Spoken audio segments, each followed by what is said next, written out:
All set there, Chris? I am. Thank you for asking. Okay. August 4th, 2025, 5:15 PM. I'll call the select board meeting to order. Are there any adjustments to the agenda? Yes. I would like to request that we add an item for the CAF landfill because I was able to connect with Mike Tarrant today. Okay, I and put this has out- been an ongoing, Yeah, when I Okay. put out the agenda, I didn't think he and I would connect because of his vacation and we okay, did, so. all right. Do you want to add that Why don't we add that down towards the bottom? before correspondence? Yep, Do that. For item 15. yep. Okay.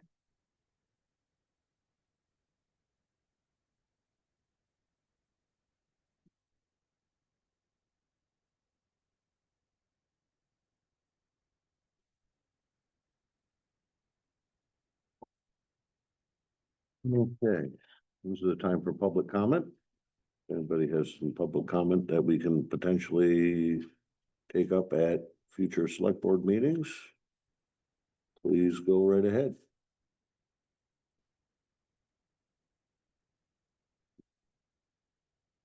Hearing none. Pay the bills for payment. We have our warrant here. I'll entertain a motion there to approve the warrant. I'll make the motion that we approve the warrant for 16,155.64. Second. All right, Claire makes the motion, Joe seconds. Any further discussion? All those in favor say aye. Aye. Those opposed? Motion carries. In front of us, we have our financial snapshot. Thank you, Lisa, there for providing this to us. Is there any discussion on the financial snapshot?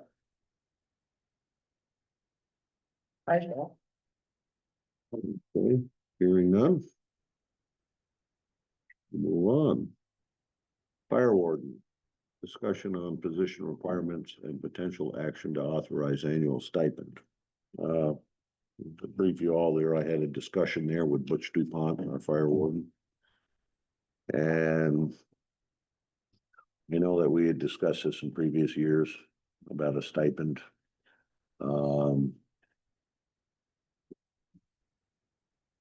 I've come around a bit there on my position on the stipend. And this is mainly due to the fact that this is not a 9 to 5 job. It may be 9 at night to 5 in the morning there when Butch gets called out. And I'd just like to have some discussion here. I know when I spoke to Butch, we kind of came up with basically $100 a month, so $1,200 there for the year. So you guys want to discuss this more? Would that be starting, after it's approved, you're starting in the next year's budget? Well, good question. We have budget talks there that are gonna be coming up. Right. I would like to make this kind of retroactive there to July 1st. You know, that we include it there this year. If we include it this year, where would it come from? I'm looking at Lisa. Create a line item for it, just be with the budget. And then taken up someplace else where we're under budget. Oh, That boy. was- That wasn't approved by the voters. As a line item. They do the total. Right, the budget is total. Yeah, They included little dollar amount. Okay. We can proceed. It's just that in our discussion there, things got lately have gotten quite busy there for Butch. And I basically caved to the idea there that it was warranted there to provide a stipend. So, I think to keep and attract wardens, we should have that line item in the budget.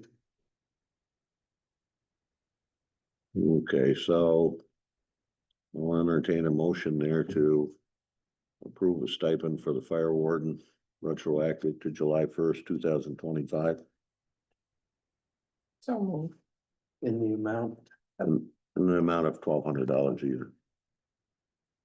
Okay, so Claire, you're good with that?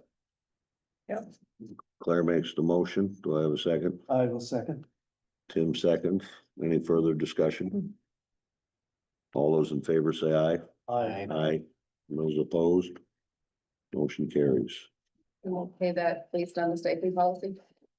Yes, Here. Yep. thank you, Lisa. Mhm.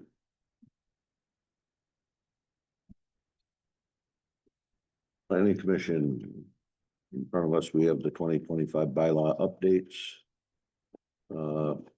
That have been submitted to us there by PC.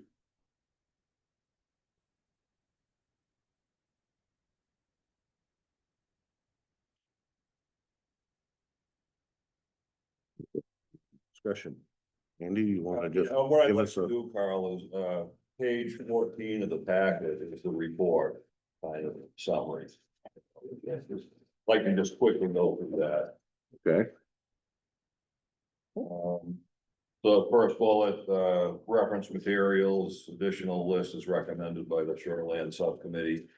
And that appears a couple other times. Shoreland Committee we wanted to make sure that a lot of the potential state and even federal permits that may be required are noted in our bylaws. And I do want to make the point that we did nothing that would increase the the amount of effort by the town in enforcement. It's just adding references. Yep. Section. So that was the first one. so it's basically due diligence there of the property owner there when they're applying for permits. Exactly, but we just want to make sure our bylaws point to Mhm. possibility Yep. where they may cut it. Mhm. So that really covers the second item as well.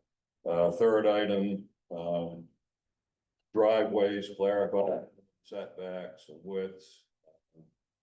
You're aware we had a recent issue on a driveway, and in the definitions at the end of the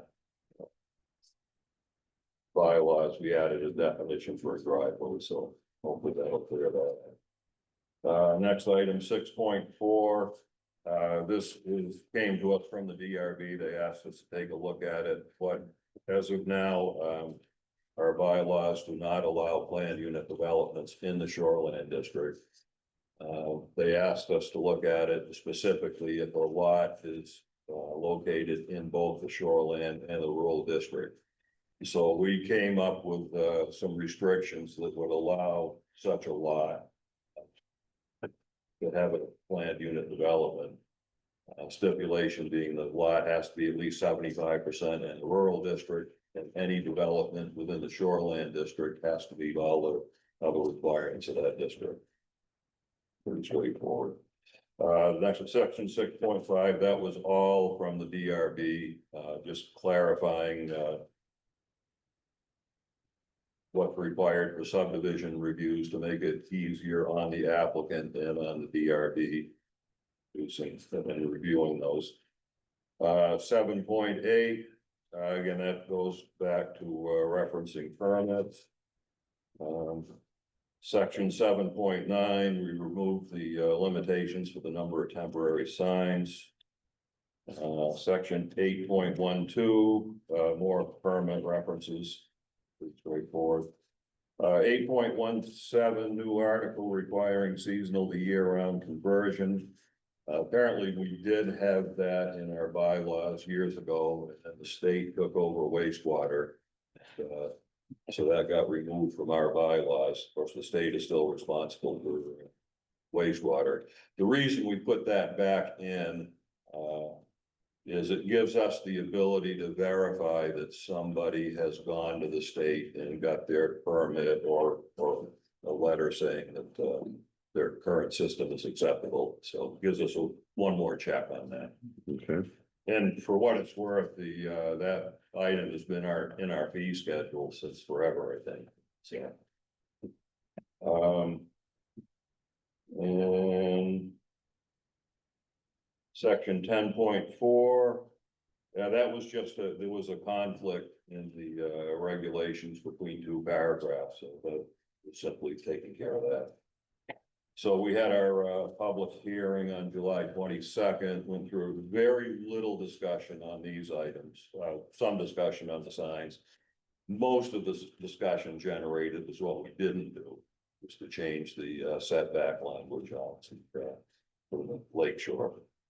So I'm sure that will probably, when you folks have your hearing, that subject may come up again. okay, but as it sits right now there, we're following the state. We're referencing the State Shoreline Protection Act regarding setbacks. But the state doesn't cover after Route 2. They don't cover the non-lake side of roads, that's correct. You know, when I talked to Misha about that, he's basically implied that it was an oversight. So why aren't we covering it? Somebody would have to give me an example where a property on the non-lake side. Right before you get to Lakeview Drive, all that property on the non-lake side would be covered. With anything that they build out there, or if they decided to build out there, On the non-lake side. right? Well, they'd still have to, by the time they have their minimum setback from the road, and you take the width of Route 2 and the distance from Route 2 to the lake shore, you're gonna be well over 100 feet. So to me, it's a non-issue. I thought about that. I couldn't think of any lake location in town that wouldn't fall under that. Now, if it's a private road, whole different story. It's not covered. In other words, the Shoreline Protection Act covers both sides of the private road. In a reference to where you're talking Well- about Lakeview there, I mean, that's. Anywhere that you have the road close to the lake right now, Mhm. you don't have any regulations by the state on the other side of the road. Period. They consider the state highway as rendering everything else null and void. Well. But hearing from Andy here, Mhm. you have the width of the road, let's say it's right on the lake shore. You have your road width. Then you have, in our bylaws there, you have the setbacks there from a road. Mhm. So that's kind of putting you, We used to cover up to 250 feet from the road. And Yeah, I was but- wondering why we're not. And also listening to the meeting that you guys had, there's a lot of people asking why. I've put a lot of thought into it since our meeting. I do have I don't know if we want to get into it tonight. I think I have a reasonable compromise on that. But I'll just use my road as an example, South End Road, right next to the lake. The road is 16.5 feet wide. From the edge of the road to the mean water line is maybe 50 feet. So that's 66 feet. Then if you have a 75-foot setback from the road, we're really concerned with the first 100 feet. That's where the state is most strict. Oh, so the state, they don't cover on the non-lake side of the road, but all of our other regulations are in effect, obviously, that doesn't change. Right. It just seems like it's an oversight by the state. That's possible. I mean, they cover everything else as long as the road's not there, and then everything changes if the road is there, so If you want me to throw out a compromise right now, I will. what would you compromise? I would say leave the language as it is, referencing the Shoreline Protection Act, add a comma, 75-foot minimum From what? from the lake shore. That way it would correlate with our old regulations, which did call for 75-foot setback. So to me, it's the best of both worlds. Right, I think I'd like to look at that a little closer. Yeah, I'll throw that out and, you know, you guys obviously have plenty of time to think about it. And the only other issue I had reading through this, Andy, was, and it may be covered, in the section on signs and the size of signs, does it also include, temporary signs in there? Yes. Okay, so we're Yeah, not. the only part of the sign section we changed was temporary signs. But what I'm saying is it's still covered by a size restriction, correct? The temporary signs, I can't put a billboard up in my house. No, no, we have a size restriction for temporary signs. I think it's 32 square feet. Right. I just wanted to make sure that we went back to that paragraph and covered that temporary signs are all. Yeah, we can look at it.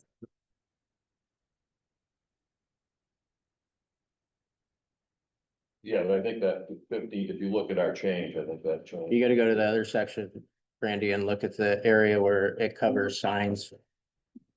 Yeah, David's showing that to me now. Yeah, It's right here, it's marked out. Yeah, and what's it say there? 32 square feet? Nope, but right here. It says, do not exceed 2 in number and it does not exceed 15 square feet until. That's what we crossed out though, right? Yeah, that's all crossed out. And what we put in, it was in the 32, there's no limit on the number of signs, and I thought we put, But there's nothing else about size. oh, okay. Huh. All right, well, then maybe that's something you guys need to look at. I thought we, get that all covered. No, I think size is important there. Yeah, I know we talked about 32 square foot maximum size. Yeah. If that's not in there, that is an oversight. on our part. Just wanna make sure that's covered, because I know Yeah. that was a hot, Yeah. hot topic. Yep, so, Corinne, if you'll make that note there for us. I put discussion follows on the setback from the lake and the allowed size of temporary signs. Yep. That's enough. so, Do you want an additional follow-up? Um, Like in- no, that's a good little reminder. We have, this has been presented to us there. We can make the changes there. We need to have a public hearing. yeah, I'm gonna talk about that. Okay, go ahead. Well, I just, Carl, just one question, is it appropriate for comments? Go ahead. I'm game, as long as the rest of, well, as long as the rest of the board. Add to this discussion about the shoreline setback. In addition to what's not covered around when there's a road. I think there's two distinctions that I wanted to make sure everybody understood. One is that the Shoreline Protection Act is really designed for drainage. It's not designed for housing density. Right, so it's not in conflict with our municipal bylaws. In fact, it's designed to work in conjunction with municipal bylaws. But the second thing is there's been some confusion about the Shoreline Protection Act 100-foot setback. Where some people believe that there is a moratorium building within that 100 feet. And that is not accurate. That is certainly accurate for undeveloped lots that are conforming. But for non-conforming developed lots, like most of the lots in North Hero. That 100-foot setback is suspended. And you can apply for a permit to build in that first 100 feet, and that's what the permit process is designed for. Yeah, That would be like asking for a variance. It wouldn't be like asking for a variance. It would be it's a standard permitting process where the state does not have an interest in what you're building or the size of what you're building. What they have an interest in is the drainage for what you're building. So what you propose can be approved by the state with regardless to zoning concerns or building constraints. And is approved based on whether or not you provide appropriate drainage appropriate to that proposed structure. Excuse me, we have somebody wanting to join by Zoom. You okay if I let Scott Sainsbury in? what was it? Scott Same. Sainsbury. Oh, yeah, I don't think Scott's gonna do anything wrong. Pat, can you vouch for that? Hello, Scott. Carl. So I wanted to make sure that some people have been under the misunderstanding that there is a moratorium of being able to build within the first 100 feet. And that is not uniformly true. That's only true for undeveloped conforming properties. And that the state is very construction positive. What they want to make sure is that appropriate drainage is included in the construction plans. So I think they refer to it as new construction, which would also include additions, patios, porches. That is not the case. If It's you in read the the diagram. if you read the shoreline handbook, there's Uh-huh. explicit suspensions of the SBA for exactly. I can show you the exact location. What about, I don't quite understand, were you through? Sure. Oh. back. The 20%, right, of the, Yes. it can't be more than 20% of the land of the lot? Impervious surface. Yes. And that again can be suspended for non-conforming properties. So for example, if the property is so small and you can't build on it within that 20%, then you can apply to the state for a drainage permit that, as long as you provide the drainage that is appropriate to that space, you can build beyond the 20%. That's also. Sure. I thought that was a limit to the size. These are guidelines, and these are guidelines around which, if you go over those guidelines, you're required to apply for a permit. If you're underneath. Which those they may or guidelines, may not grant, right? they grant them, they just want to make sure that there is enough drainage. Yeah, an appropriate drainage, right? So, again, they don't have a criteria of zoning density. That's not what they're looking at. They're really looking at, does this new construction take into account the drainage that's appropriate to protect the lake from this new construction? We want to change that from drainage there to like filtration. Maybe runoff. Go ahead, Andy. I strongly disagree with drainage. I took the actual Shoreline Protection Act, 13 and a half pages. I did a word check on drainage. You can probably answer, how many times the word drainage? Seriously, I know, if I use Zero. if I use the zero, wrong word. so it's not drainage. It's, But it is- but what appears 48 times is impervious surfaces. Oh. Now, a new building with a roof on it is an impervious surface, so I think they address structures. I think the right answer is what I just threw out there. We continue to reference the Shoreline Protection Act in recognition that we have 50 years of a 75-foot setback. We put comma 75-foot minimum. I think that takes care of all the issues. Mhm. But Okay. this is all stuff that really should be coming out with the hearing. Yeah. You're here. Yeah. Well, no, it gives us Yeah, info okay, there. that's my opinion. Yeah, we Yeah. gotta be able to answer Sure. it at the hearing, so. Okay. What is the latest that you have? This is the 2024 from the legislature, For the Shoreline Protection Act. of shoreline protection. I don't know if it's the act, but it does deal with shoreline protection. The legislature passed requirements in 2024. I think they've the original legislation was passed in 2014. They've done Yeah. some updates over the years, I'm sure. You know, if they've updated. I don't know.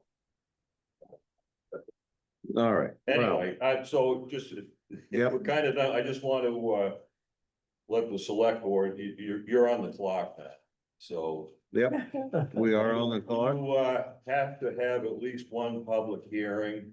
Your first public hearing has to be a minimum of 14 days from today. We're saying this is the day we're, submitting it to the, select board, so that would be August 18th. Maximum of 120 days from today, which is, I think it's December 2nd, early December. And then you have to act within 1 year of the final planning commission hearing, which was on July 22nd, so you got till July 22nd, 2026 to take action. If you do not take action, it's considered disapproved. Okay, thank you, Andy. Yep. All right, that gives us all some food for thought here. All right. Shoreland Subcommittee update. I don't think Tom showed up. Nope, there's no problem. Will come. Okay. Um. Because he was going to address the master agreement and the approved Basin 5 sub. Grantee amendment for P lots. Okay. Tracy, have you heard anything on that? I sent down an email finding out an update. He told me it's.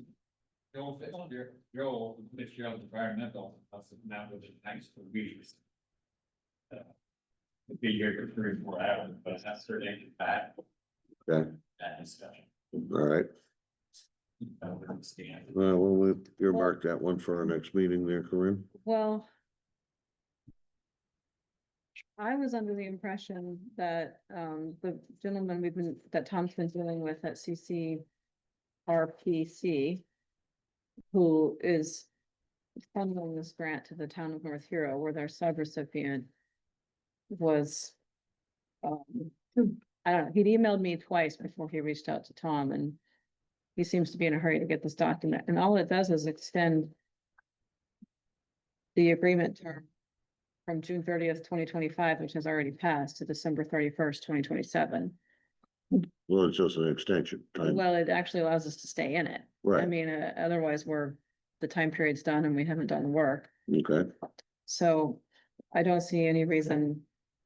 Well, I'll entertain a motion there that I sign the extension for the grant. That's a motion. No, I'll entertain one. I'll make a motion that we allow Carl to sign for the extension of the grant. So we can figure out exactly where we're at. Okay, do I have a second? Second. Tim seconds. Any further discussion? All those in favor say aye. Aye. Those opposed? Okay. So hopefully we can get that in there and we'll get our extension. Thanks, Andy. Thank you, Andy. Thank you, Andy. Capital Improvement Plan Committee, Ontario Capital Improvement Revised Program. For approval and then a summary of program changes.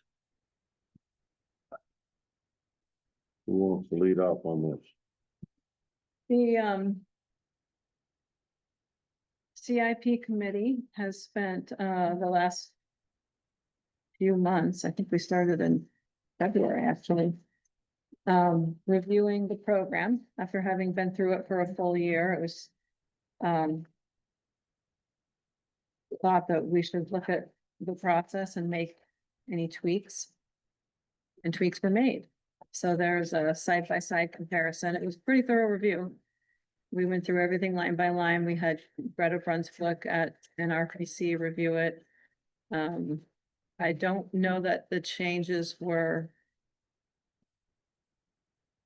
substantive and that they really change our process. They're more clarification. You know, we incorporated the makeup of the committee. And there were clarifications to the steps, but the steps themselves didn't change all that much. Okay, I looked over the changes. Thank you, Lisa. Very high. And they looked okay to me. Yeah. Probably one of the biggest things was that because when the committee first started, how we envisioned policy was not how we actually decided to operate. So a couple policies were rescinded from the select board, and so mentions of those were taken out. okay. So we're looking for a motion to approve the revised program. Bingo. I'll make motion that we approve the revised program. Claire makes the motion to approve the revised program. Do I have a second? I have a second. Tim seconds. Any discussion? All those in favor say aye. Aye. Aye. Those opposed? Motion carries.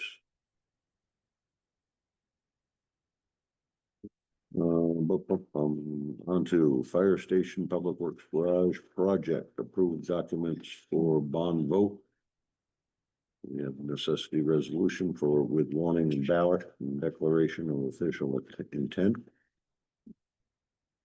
Yeah, so. We have. Documents prepared by the bond lawyer. Oh, sorry, I'm trying to keep up with minutes. Let me pass No, it on go the right ahead. signature page for. The revised CIP program. Yeah, we can pass that around too with it. Go right ahead, Joe. So, the select board needs to adopt the resolution, which basically states that the project is necessary and there are not sufficient funds to pay for the project out of our operating budget, which necessitates, that the question for borrowing should be put to the voters. So what you guys do is make that motion and then I sign it. Basically, it says that you did that. Okay, And making that resolution automatically adopts the warning and the draft ballot. So when you would make the motion for the resolution, I would sign the resolution, you all would sign the warning, and then the election is in process. The bond council also recommends, I don't know if you want me to, if you want to go on budget, if you want to lay this off and we'll do that and then go on to the next, but the declaration of official intent. He recommends that you resolve to adopt this as, or resolve or adopt this as well. And that would allow you to pay yourself back for any funds we spend on the project from the bond safeties. okay, let's take this step by step. Yeah. I'll entertain a motion to approve the resolution certificate for the amount of estimated aggregate cost of $5.2 million. And it would be not to exceed $4.5 million. Let me clarify that. We're looking at a total estimated aggregate cost of 5.2 million, and we're looking to potentially borrow not to exceed 4.5 million. So, do I have a motion? Thank you, Tim. I will make that motion. Can I read them back for you real quick? Yeah. So, Joe Latimer would motion to adopt the resolution certificate for a total estimated project cost of 5.2 million with the bond not to exceed 4.5 million. That's what I said. Okay, that's. Okay, do I have a second? Claire seconds. Any further discussion? Okay, so before we move on, let's all sign. that. We need to vote on. How about we vote on it? Oh, yeah, thank you. All those in favor say aye. Aye. Aye. Those opposed? Motion carried. Now I can sign it. Now you can sign it. Sign the resolution.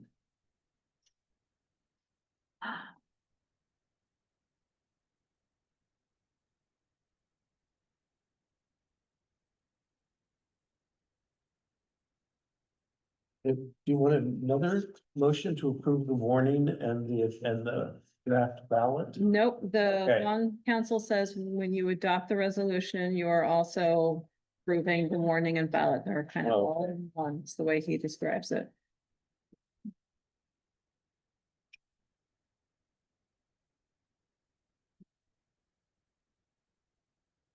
No. And now we have what? Declaration of official intent? Yes. And I think you would just need a motion to adopt the declaration of official intent. I'll make the motion that we adopt the declaration of official intent. Do I have a second? Second. Joe seconds. Any discussion? All those in favor say aye. Aye. Those opposed, motion carries.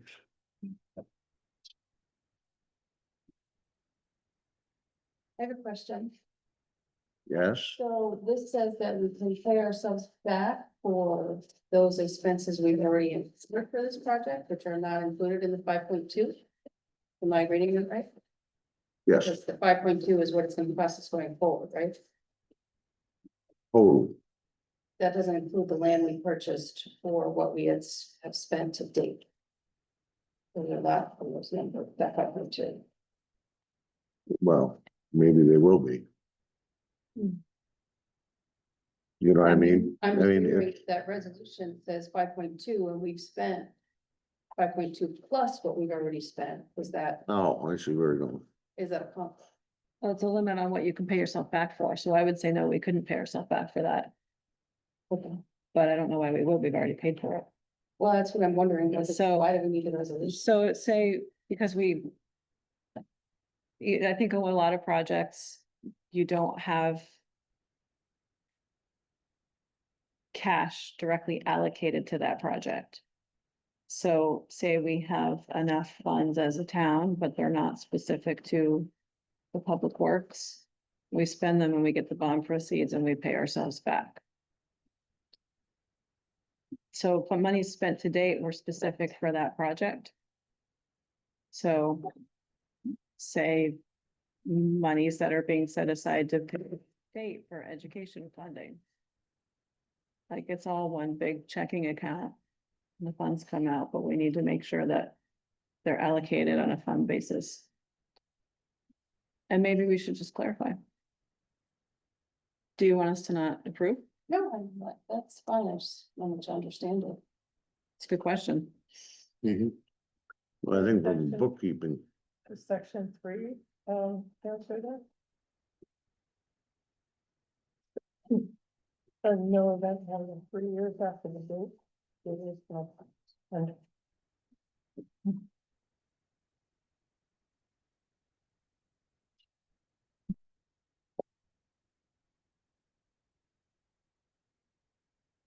Within 18 months of it. 18 months. A lot of that won't count. Right. Good question about 5.2 though. But it does clearly say estimated. I mean, no project stays. Well, I think that's where you get things a little muddled there, because it is estimated. Yeah, Um, I know, we did this with the water board bond and we just haven't needed it. I actually had a discussion with the lawyer both times. The first time I was kind of like, I don't think we need this at all. And he said, well, I've seen boards get in trouble. It never hurts to have it. You have to do it beforehand. Like, you can't decide afterwards. Yeah. And in this case, for this one, he said, you definitely want this. Like, he was unequivocal. So, maybe we should talk Yeah. specifics, but That's okay. yeah. I'm sure the office will be able to figure this one out. Sure. Even if we have to come back to you for another motion or signature. But I'm just next door, just give me a call, I'll be on over. Okay. All right, so we're all good? Okay. Radar speed signs, report of grant opportunities, and then our next step. So Corinne, you looked into some of this? So I sent you all an email with the correspondence to date with the state, so you can kind of see some of the nitty gritty of, there were like, I think 4 different people chiming in. Yeah. And one person was really getting into you want to make sure your signs go here and copies of the MUTCD regulations and just kind of like jumping right into it. So I hadn't included any of that originally because I wasn't sure how this was going to proceed. But you were pretty clear last time you wanted us to move forward, so I wanted you to have that. And there was the link to the VLCT website with information about radar signs. That was interesting, especially the quotes from other towns about them. There are some definite issues to look out for. And then I also looked into grant opportunities. All of the grants that seem to be the best fit for this project don't have open application periods until 2026. So as I stated in that email, I've connected with Carl on what the next best steps might be to keep this project moving. He asked me to look into what a municipal planning grant would entail, so that perhaps we could get the traffic study moving while we wait for a grant opportunity. So, yeah, I mean, he's a smart guy. So the municipal planning grants, first off, I wanted to make sure that a traffic study would qualify, and they do, but when you're applying for the grant, what they look for is that it's incorporated into a larger planning initiative.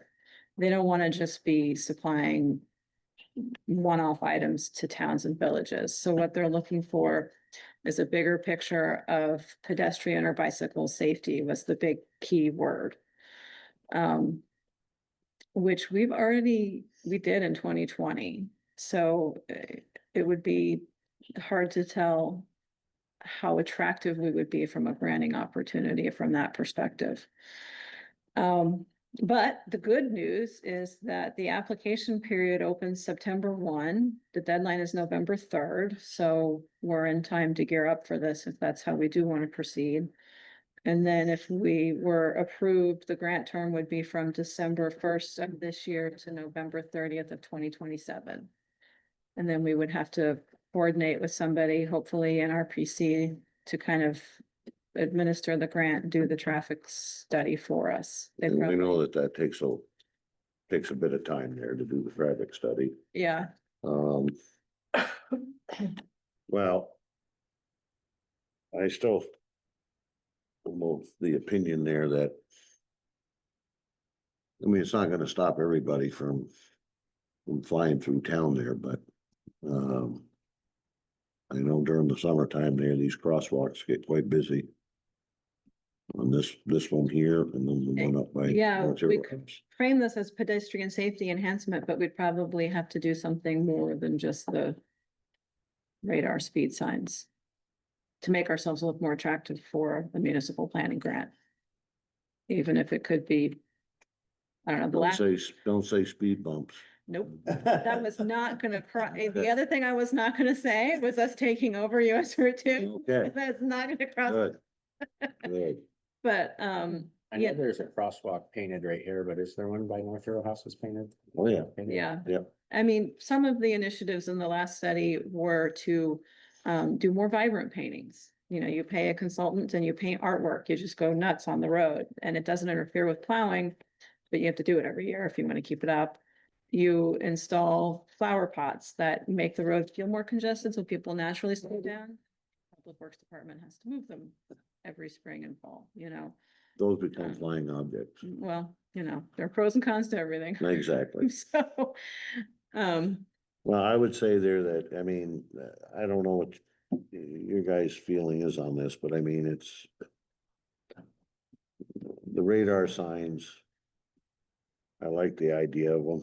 I mean, not that I'm a big fan of any and all of it, but it's, you know, in the conversations that I've had with people, it is a nice reminder.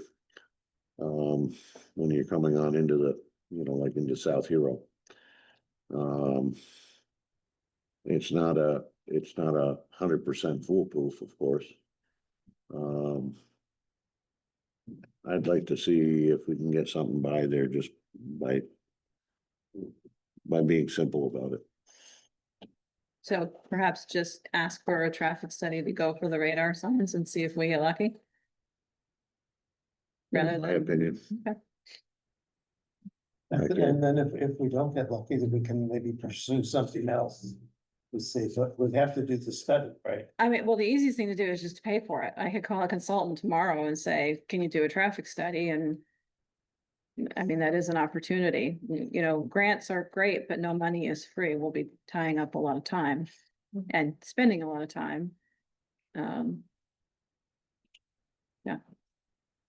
You still gotta get approval there from the state. Yeah, so you do the traffic study. And so we'd be hoping that we qualify for a grant, and we'd be waiting and holding this project up to find that out. And then we would, based on that, be determining, okay, do we as a town want to pay for the traffic study or not? If we don't get the grant, all of these steps kind of slow up the process, and then you do the traffic study, and then you just fill out the 1111, Yeah. and you hope that the state approves it. And then if we want a grant for the signs, though, we're waiting for that Yeah, grant yeah, period, and then yeah. we're waiting to feel the award, and then we're, yeah, by far the fastest and easiest would be to just pay for a grant study, pay for the radar signs. And the key determinant there would just be whether or not the state allows the radar signs based on the traffic study. But Can we trying to get do a, that by- can we get a price on that? I mean, a Sure. ballpark figure on that? Do you want me to do that before, I guess we have a few meetings before the grant deadline? Yep. We can have it So- on for next month, Okay, so get or an next, estimate our next meeting, excuse me. on what it would do to do a traffic study out of pocket. Out of pocket, the signs, The signs are Oh. about $8,000. How long would it take to get? $4,000 a piece. And that's a very conservative estimate. It would give Okay, us some and wiggle then room. implementation of them, Yeah, as far as installation of them, and that's included in the. because very rough conservative estimate, but I was hoping I'd that. put it closer to 10. Would you? Okay. Yeah. How much, Tracy might be better at the pricing. The installation one, I don't know, you'd have to get a power supply and, there's so. Well, there's yeah, so, so, yeah. Yeah, so. and Um, then if we could look into longevity, I mean, because you're gonna be required to maintain them.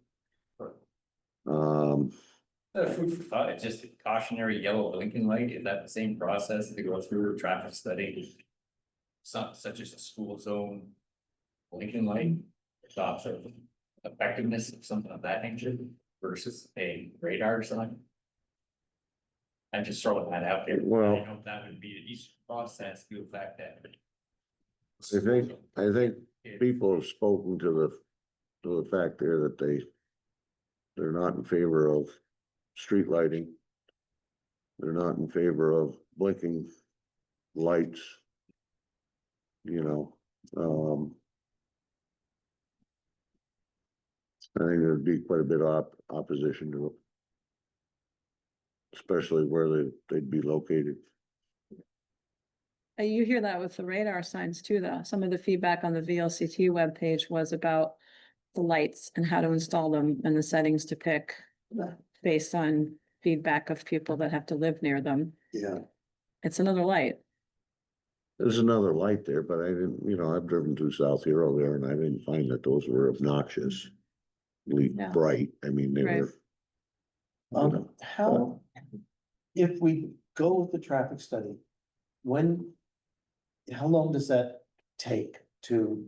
I don't know. I didn't look into that. I focused on the grant. Yeah, because Um, one thing I was thinking, I don't know if it's true or not, I mean, if the traffic study is done in November, we're not gonna have a lot of traffic. If Right. it's done August, it's gonna be very different, results, I would think. I would think that they'd be able to get the results from the 2020 study.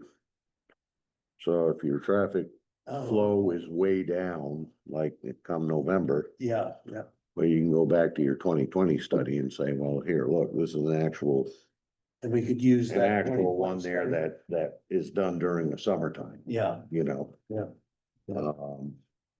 Wonder if that one would be acceptable. That you. It's not, apparently, Yeah. no, they want us to reapply. We tried that. That was the first thing we tried. I would like to see the study go ahead. And I think what could happen is in give us the opportunity to put the cost of the signs in the budget for the next budget cycle. And so that what I'm looking at is if they're installed by next summer, I would think that would be on the fast track for us in the Yeah. state and the, you know. Capital improvement plan program. Well, cause if we do wanna do the municipal planning grant, our grant term wouldn't even start till December 1. Yeah, I hadn't thought that they might want to not even do a traffic study in the winter. I mean, Well, why don't we get a price on all this? I mean, okay. So I'll start, so next meeting, I'll have a quote for a traffic study, and then we can decide whether or not to pursue just doing it or going for the grant, because we have till November 3rd on the grant. That's someone else, South Hero. No. And that's a good idea. We were actually, the state actually told us we should do that. What would you like to know from South Hero? How they did it? Did they get That's not quite how they did it, but that's a good one, sorry. But, what's the feedback from their taxpayers, you know, within the town, not just the people who see it slow down? Yep. It's like other complaints, or is everybody thinking this is the greatest thing since sliced bread, or? Yeah, they're not in a very residential area. Like if you, like they have those really wide shoulders. yeah. And they're, sidewalks. yeah, and they're kind of on that curve where it's a lot of greenery, bay on one side. But it's still a good question, you never know. Just talk about grants. Like, thanks, put your brakes on so you see it Yeah, they definitely work for that traffic. from that perspective. Any speed. Oh. Red. The red. Speed that they go. all right, so you will get us. Willing, you and Tracy, maybe get us some numbers there and see what, Okay,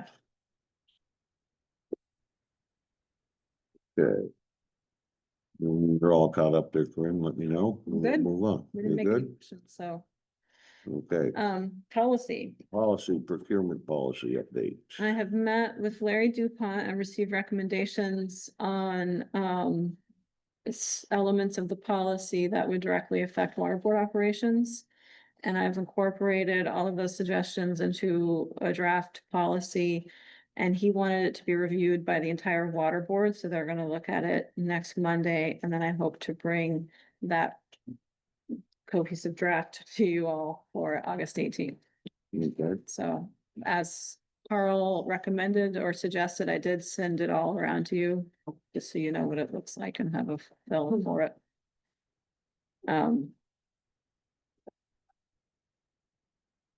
great reading. Any questions? Yeah.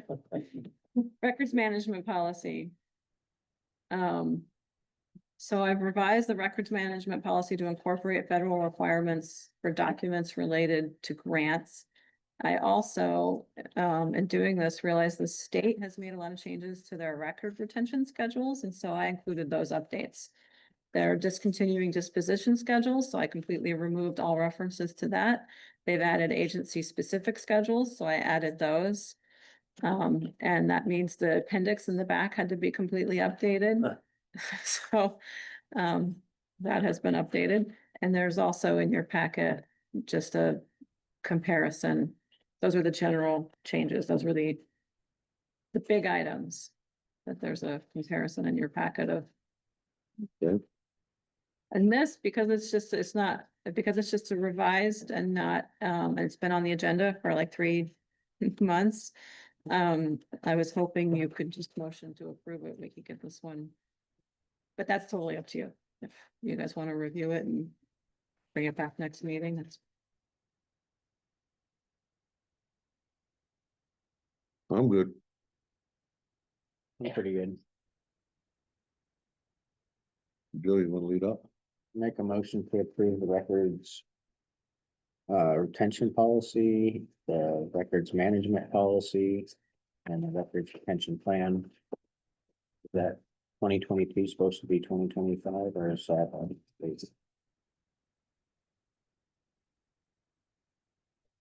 That's the agenda. Oh, so your packet includes the old policy so that you can compare it Oh, to the to new, the- to the new one? So I think, A great thing for you to say would be motion to approve the revised records management policy as presented. Okay. I'll make a motion to approve the revised records policy as amended. Do I have a second? Second, Tim seconds. Any further discussion? All those in favor say aye. aye. Aye. Those opposed, Thank you. motion carried. On to Public Works. Quite a few things going on. When we did the south end mowing, one side mowing, we cut it back as far as the board could reach. Cut some shrub here and there, so cosmetically, it's not the prettiest sight. We're gonna go back and chainsaw, cut down what's visibly ugly. And the thing continued on up the north end. That, we applied for a grant today for some sign safety package, which includes, like be prepared to stop signs, work through ahead signs, paddles, columns, so on and so forth, so see where that goes with that. Trying to catch up with the tree trimmers about bigger trees that we can't handle. I know I talked to them just a few days ago, they're right up straight right now, but next week or two, hopefully we can catch up with them and get some things addressed there.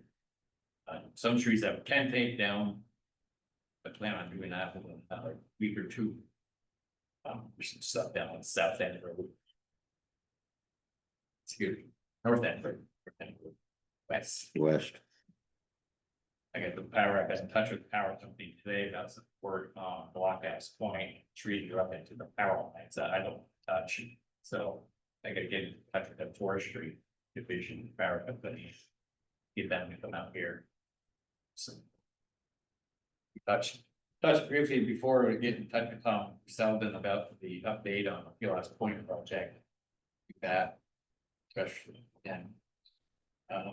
We had we had a company that did the maintenance on the generators, did oil changes, fuel equipment changes, so on. He went to refire the one at the school. Everything was out of fuel. So, got in touch with gravel, it was about that whole procurement of why. They came out, looked at it, basically. What I can tell, with the generator maintenance guy can tell, the tank that we got installed has never worked properly. Supposedly from the operational vacuum, as the pump operates when the generator is running, it was supposed to make a draw from the big tank into the smaller tank that sits underneath the generator. So any fuel that's been in the generator since that time that the external tank got installed, that ran out. So therefore, when he did his maintenance, he couldn't restart the generator. So we went to the garage, got some fuel, got the generator started, got half a tank of fuel in there now. So Raleigh came out and looked at the situation and they're gonna do some adjustments. So that system works properly, the way it was intended for. There shouldn't be any cost to us, correct? Yes, correct. It's gonna be a argument if there is. Yeah, I mean, the guy already kind of acknowledged that it appears that it hasn't been working since day one, piping success. okay. Yeah. So who knows when we ran out of fuel? What's that? So nobody knows when we ran out of fuel. Well, actually, it run, he came on, I think Monday or Tuesday of this last week and the The gauge, generator emergency switch. Yeah. Showed the date that last Friday, it ran his site. Oh, okay. The day he showed up is basically when it ran out. of fuel. okay. So we added more fuel, so it's up and running properly the way it's supposed to right now. Okay. I think we put in plenty of fuel to make sure of that. All right. Anything else, Tracy? Well, we had the line markings completed on the back roads and then just bring yellow lines again, so. That's all done. And that's got really bad. Okay, That's the people that previously discussed about traffic studies. all right. Yeah, see if you get with South Hero on that.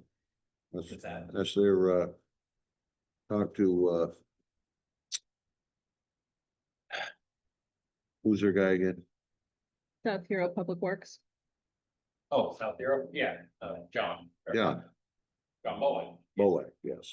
Yeah, I was gonna talk to them. Their program, and what they did. If you get the brochure, yeah. for that. Yeah, okay, thank you. They I have a quick question. tolerated things. How far back do you cut the trees, the ash trees that are dying, mainly from the road? Is it, I don't dare get the tractor, but the mower itself, that Long Beach, if we road, which is out our right away. That'll be extended right away. just wondering, you know, it's like, is it on private property or is it the town's responsibility? No, anything that we're gonna adjust is definitely town property, town right away. Yeah. And if it's an inch over, it's the be there now. It's sad. Sad to see the trees die. If you go down West Shore Road, especially this something right off the road. And some of the involvement that we have. And they probably look a lot worse than what they are. They look dead, but they probably is solid. The next 10, 15 years. Not that long. Oh, I thought they got honeycombed in a couple of years or something. You don't know that until you actually take one down. Yeah. It's from externally, what you see on the bark with the foliage is up at the top. Old maple trees, you wonder how that's just.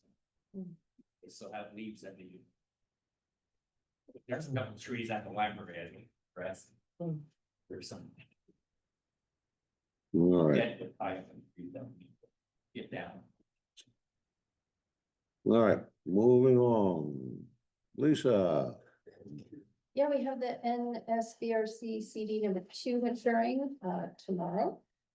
And so the #1 matures on October 23rd. I think we did it for 2 months, 3 months. 3, I thought. Yeah, so. 1 month rate is 3.89%, 2 month is 3.92, 3 month is 3.89. So 2 months is higher, 2 months is higher. huh? Would get us to, That's October.